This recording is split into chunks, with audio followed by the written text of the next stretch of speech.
introducing our keynote speaker tonight. Dr. Ben Carson is a retired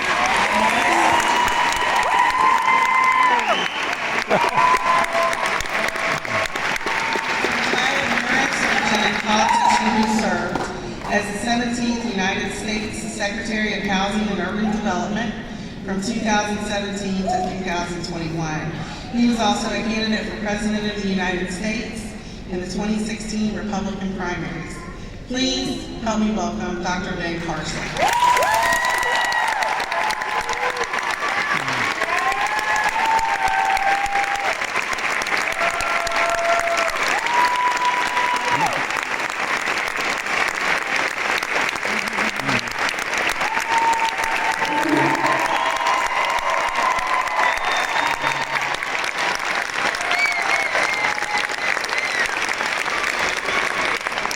Now you'll notice right away that my voice sounds funny because I'm fighting off laryngitis because I've been talking too much. So I may have to go down to a different register. But I was asked to comment on some of the commentary that you've heard preceding me. And I would sort of sum it up by saying, what is it like, can you imagine, to be a little kid growing up in America today? First of all, you may have to wear a mask, so you don't get to see people's facial expressions. That's a very important part of the sociological development.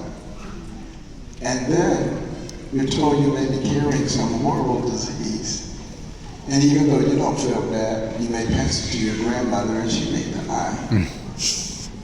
Well, you know, grandmothers do get older and they do die. And I've got some kid feeling guilty about it. Then if they're a white kid, they're told that they're evil and all of their relatives and ancestors are evil and have caused everybody else's problems. If they're a black kid or another minority, they're a victim and the society is poised against you. All this is happening while you're trying to develop your self-image. And then if that's not bad enough, you may not be a girl or a boy. I mean, it really is child abuse of what's going on in our society today. And we're the only ones who can stop it, because they're just going to persist with this day in and day out. Now, I do have to make a little disclaimer at this point. People make disclaimers these days. They say, I'm on this board or that board, or, you know, I have this special interest. Well, I will have to say that I am not politically correct.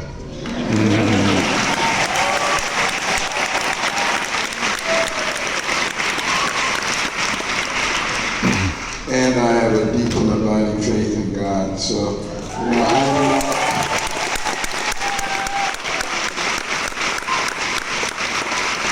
it doesn't mean that I'm mean, but it does mean that I don't twist myself into a pretzel, trying not to offend everybody, because some people are offended no matter what. And, you know, we've gotten to a point where we've allowed ourselves to become so sensitive, and we inspect every word that someone says, rather than listening to the content of what they're saying. And it makes it more difficult for people to communicate with each other. And I hope we can get beyond that. And we need to recognize that political correctness, which is morphed into wokeness, is antithetical to the principle of liberty and freedom of speech.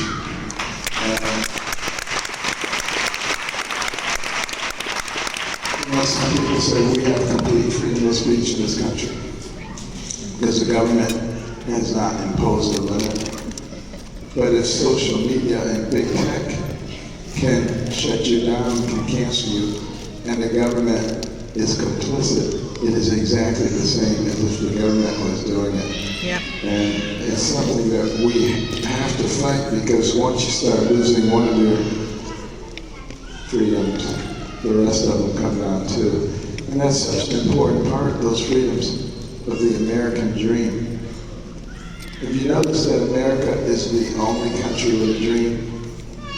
Have you heard of the French dream? Nigerian dream? Canadian dream? Now Canada thought they had one until recently. But we're the only ones who have a dream. And it's something that's so special about our nation. And that's why everybody wants to come here. When you look at our southern border, which is a disaster, but can you imagine the people coming through that southern border? Quite frankly, it's frightening. Because if I was Iran and they want to destroy America, I would be sending my operatives to that southern border and targeting our electric grid, and at the appropriate time, destroying it simultaneously and putting us back into the 18th century. And the good thing is that God sometimes protects foolish people. So I think He's protecting us right now, certainly not because we're smart and doing smart things. And that's why it's so important for people to understand the importance of who they select to represent them. You know, we have a very special country. It was considered an experiment. The Europeans thought that it wouldn't work. How could you have a country that was of, by, and for the people? You needed to have a monarch. You needed to have a ruling body. There's no way it could work. And even when the Constitution was finished, when Benjamin Franklin came out of the Constitution Hall in 1787, he was asked, Mr. Franklin, what do we have here? A monarchy or a republic? And he said, a republic, if you can keep it. If you can keep it. The people who will determine whether we can keep it, it's us. It's we the people. And one of the things that we have that gives us that power is the power to vote. There's a problem with that. Most people don't know how to vote. They go into the voting booth and they look for the name that looks familiar. It could be Satan. In many cases it is. They keep putting the same people back in place and expecting a different result. And we've got to be smarter than that. We've got to do the same thing that we teach our children. And that is to research so that you can vote your values. Vote for people who have the same values as you do.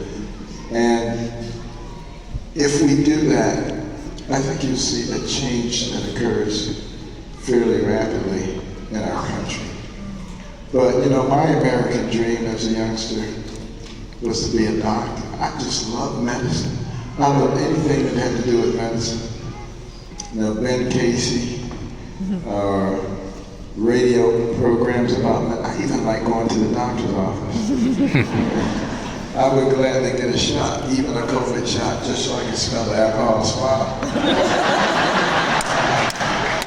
So I had that dream, but I probably was not the kind of person that you would have pegged for a doctor, much less a neurosurgeon.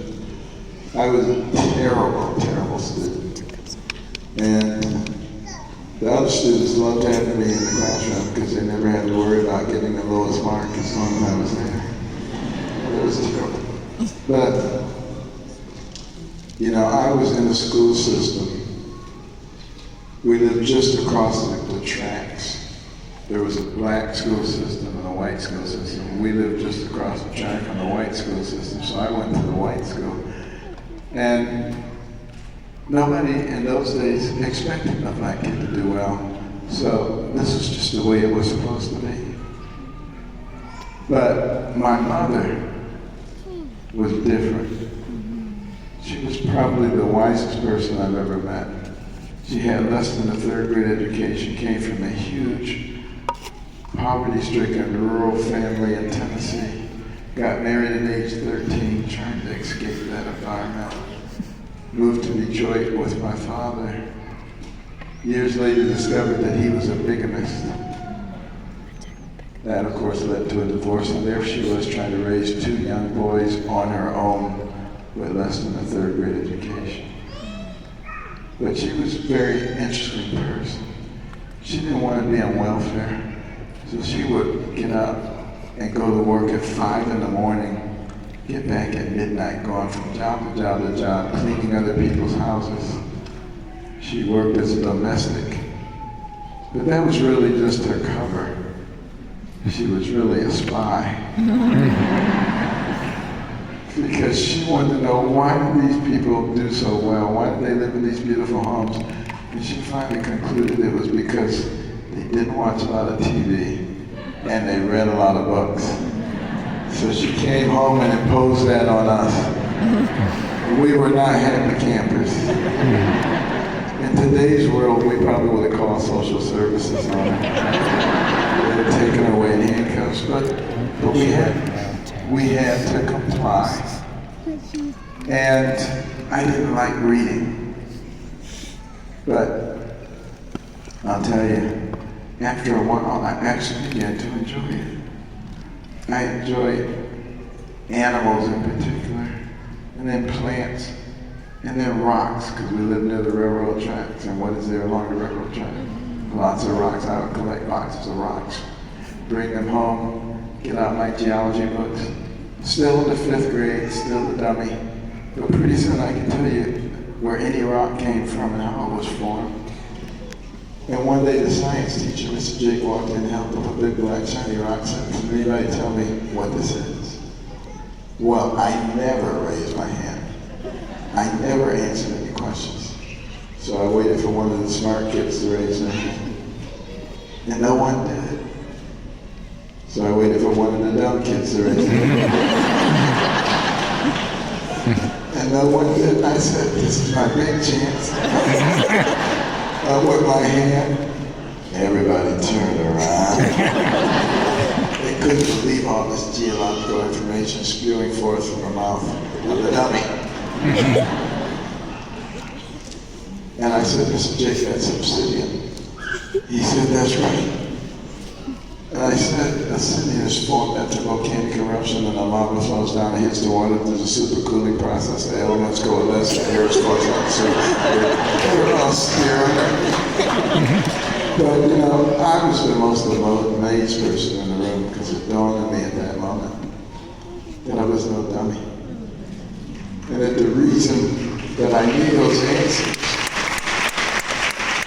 is because I was reading the books. And I said, "Aren't you tired of being called a dummy?"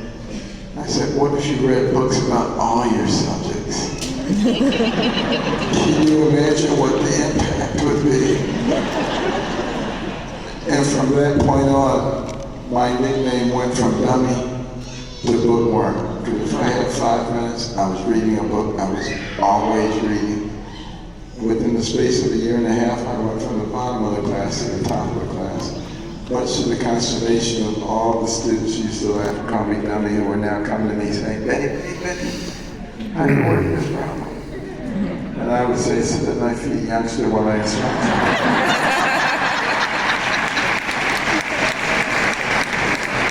I was perhaps a little obnoxious, but you know, we were made in the image of God, which means we have these tremendous brains. And this is what we must recognize. For instance, have you ever heard some people say, "I'm not good at math"? Everybody's good at math if you teach it the right way. You know, it's just like reading.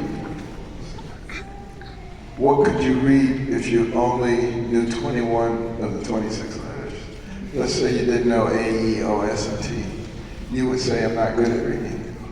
But we fill those letters in and all of a sudden, voila, you're good at reading. Same for math and science. You just have to teach it the right way.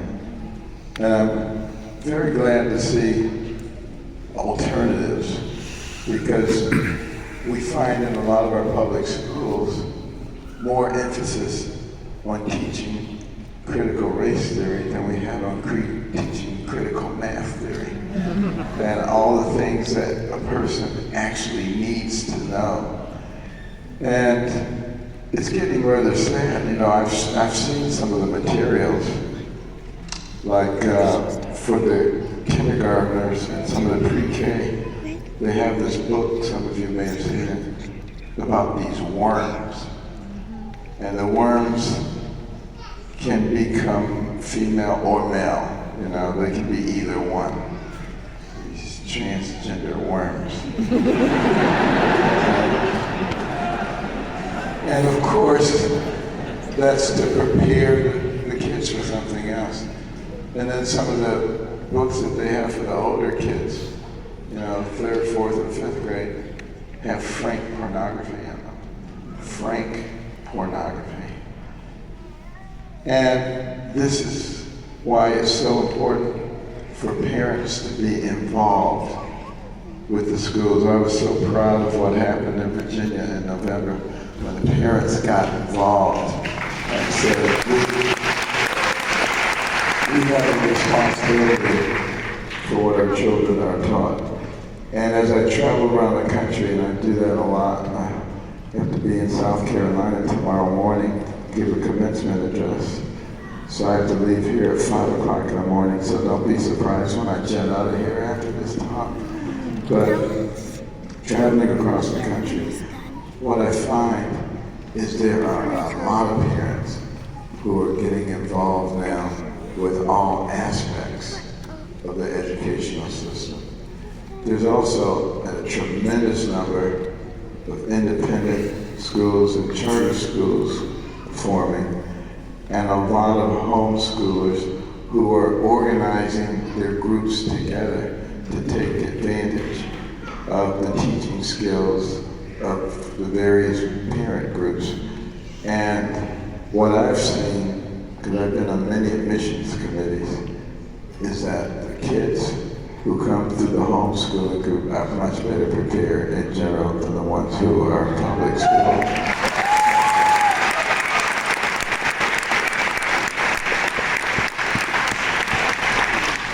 And one of the things that we've been working at very hard with the American Cornerstone Institute, which was formed after the election in 2020, after which I thought maybe I can finally retire. Because I had failed retirement the first time, I said, I'll get it right this time. But seeing how quickly things were going downhill, myself and several other outstanding members at HUD decided we would put together a think tank / do tank that would help Americans to recognize who we are and look at the cornerstone, the founding principles that let us go from a bunch of ragtag militiamen to the pinnacle of the world in record time. That was not a coincidence. It was because we adhere to certain principles, like faith is one of the principles, which teaches you how to react to your fellow Americans. It says love your neighbor, not cancel your neighbor. Canceling people who disagree with you is not only un-American, it is pure, unadulterated evil. And we should be very much against it.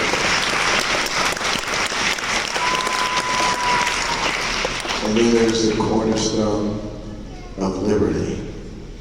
America was the beacon of liberty, the beacon of freedom for a very, very long time. And it still is. That's why people come here from every place. And then the cornerstone of community, being able to work together. Even though you're from different backgrounds, people have different talents. Early on in this country, there were communities of only 20 families, 50 families, 100 families in isolated places, but they were successful because they worked together. If it was harvest time and Mr. Johnson fell out of the apple tree and broke his leg, everybody else harvested his crops. No questions asked. We cared about each other. It was such an important part of who we were as Americans. Now there are those who say, no, you got it all wrong. America is an evil place because we had slavery. America is uniquely evil.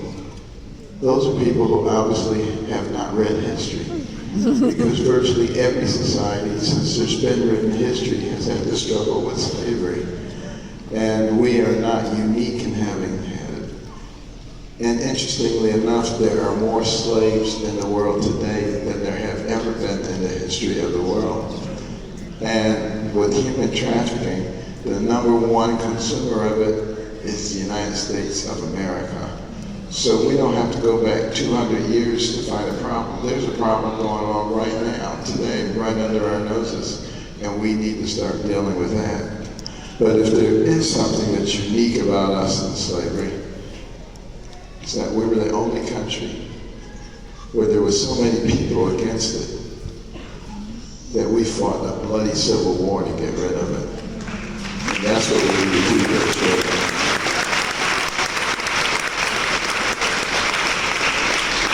And then the last cornerstone, life. From the womb to the tomb. As we've grown further away from respect for life, we've become more coarse in our interactions with each other. And we must come back to the point where we respect life that only God can provide for people. And I think it will make us into a better people.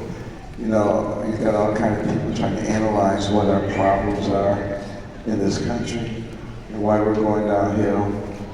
I think the answer is pretty simple. It's because we've rejected our foundation of faith. We've let it go out the window, and it has to be replaced with something else.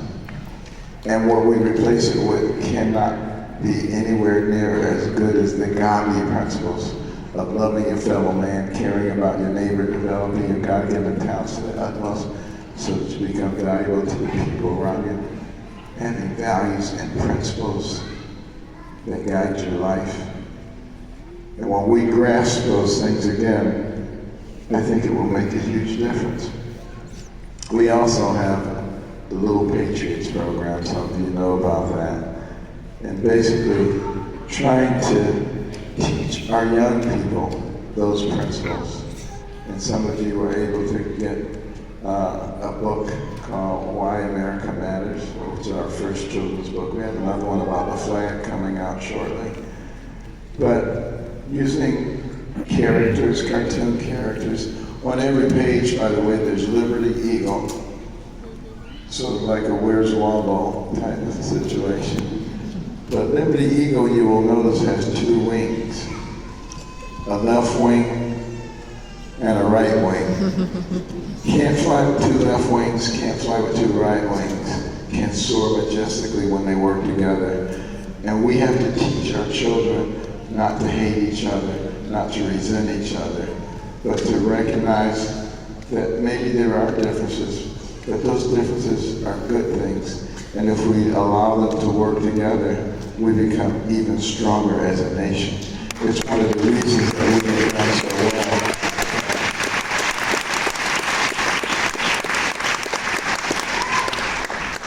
Now, there are a lot of people who will give you a different history, and they will look at all the bad things that have happened in our country, and they try to build things around that, like the 1619 program and things of that nature.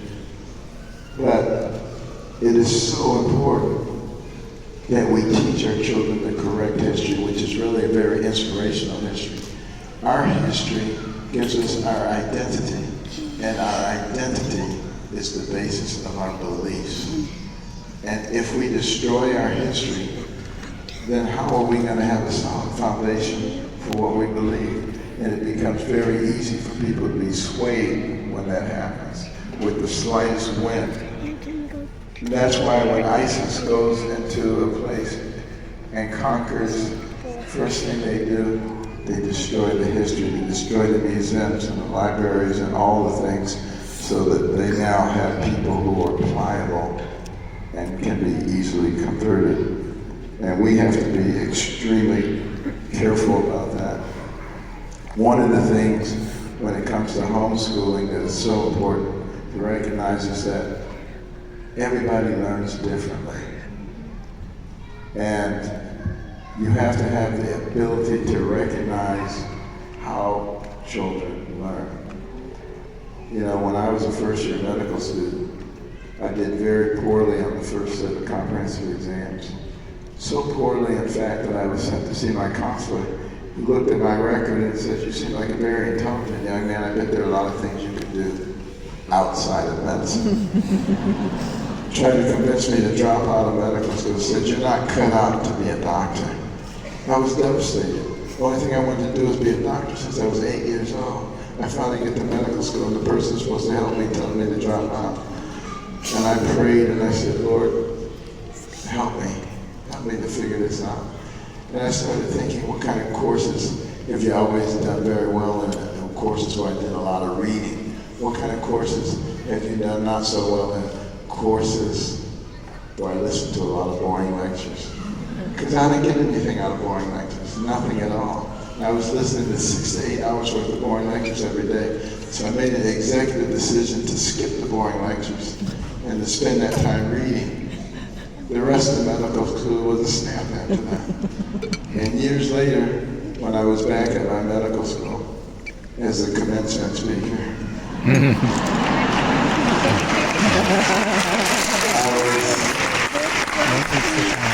I was looking for that counselor, because I was going to tell him he wasn't cut out to be a counselor. There were some people who were just negative. And it is so vitally important to be able to reinforce people, positive thoughts, like my mother did. When everybody else thought I was stupid, she was always, the one who was saying, "No, you're not stupid, you're very smart. Anything anybody else can do, you can do, except you can do it better." That was always what she did. The other thing that was so important about my mother, and something I highly recommend, is she never accepted excuses. And the minute an excuse came out of her mouth for anything, the next thing out of her mouth was a point, "Call yourself to blame." And right after that point came the question, "Do you have a brain?" And if the answer was yes, then you could have thought your way out of that. It doesn't matter what John or Susan or Mary or Stephen or anybody else said or did. And when you grow up with that kind of a mindset, you are always looking for solutions. Have you noticed that certain leaders that we have today always blame everybody else or some other system for anything? They can never admit that they were wrong. That is a very, very bad place to be. And teaching our children the right way is so important. And I just want to close by saying it's so critical that you continue to give our children a choice, because unfortunately we have a system of public education that is trying to indoctrinate our children. Nikita Khrushchev, 60 years ago, said to Eisenhower, "Your grandchildren's children will live under communism, and we will not have to fire one shot." What did he know? He knew that all you have to do is gain control of the school system so you can indoctrinate the kids, gain control of the media so you can spoon feed the people only what you wanted them to know, shield them from what you didn't want them to know. replace faith in God with faith in government, and raise the national debt to astronomical levels so you could justify massive taxation, redistribution of wealth, and complete control. Does any of that sound like stuff that's going on right now? It's going on at this time. The only people who can stop it is us. And we have to recognize that there are others who have sacrificed everything in the past so that we could be free. You think about World War II, D-Day. You think about all the young women who went into the factories and built more airplanes, tanks, and mortars than anybody could imagine. The young boys, 17, 18, 19, some even 16, who lied about their age so that they could fight for our country, approaching the shores of Normandy and going on those shores and being mowed down by machine gun fire. 100 dead bodies, 1,000 dead bodies in the sand. Were they afraid? Did they turn back? Yes, they were afraid, but they didn't turn back. They stepped over the dead bodies and they overwhelmed the Axis forces, knowing in many cases they would never see their loved ones or their homeland again. Why did they do it? Not for themselves. They did it for you and me, so that we could live in peace and freedom. And now, ladies and gentlemen, it is our turn to do that for the next generation. Thank you.